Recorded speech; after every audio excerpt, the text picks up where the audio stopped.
آدمی نے ناک میں دوائی ڈالی تو یاد رکھنا اس سے روزہ ٹوٹ جاتا ہے۔ ناک میں دوائی ڈالی، اور دوائی جو ناک میں عام طور سے ڈالتے تو ہم اوپر منہ کر کے ڈالتے، اور آپ نے دیکھا جب ناک میں ڈالی جائے تو یہ دماغ کی طرف جاتی ہے۔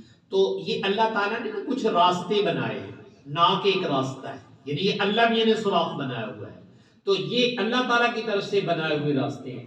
تو اگر ہم کوئی دوا یا غذا پیٹ میں جائے یا دماغ میں جائے، اور جائے بھی اس راستے سے جو اللہ تعالیٰ نے بنایا ہے، تو دماغ میں جانے سے اور پیٹ میں جانے سے روزہ ٹوٹ جاتا ہے، ٹھیک ہے۔ تو اب اگر ہم ناک میں دوائی ڈالیں گے تو اس سے روزہ ٹوٹ جائے گا۔ دوسری چیز کیا ہے؟ کان۔ تو کان عام طور سے جو میرے اور آپ کے ہیں، اللہ تعالیٰ نے کان میں ایک پردہ بنایا، جو میڈیکل والے وہ سمجھ جائیں گے، وہ پردہ ہے۔ کان میں سوراخ نہیں ہوئی، دوائی پائیے تو سیدھی دماغ چلی جائے، ایسا نہیں ہوتا، یاد رکھیں۔ کان میں ایک پردہ ہے۔ ہاں کبھی کبھی ایسے ہوتا ہے، بعض لوگوں کا وہ پردہ پھٹ جاتا ہے اور ان کو وہ بیماری ہوتی ہے۔ پردہ اگر پھٹا ہوا ہے نا، پھر آپ دوائی ڈالیں گے تو وہ دماغ تک جائے گی، لیکن اگر آپ کا پردہ قائم ہے، اور زیادہ لوگوں کا قائم ہوتا ہے، یاد رکھنا، وہ تو کوئی کسی وجہ سے ظاہر ہوتا ہے۔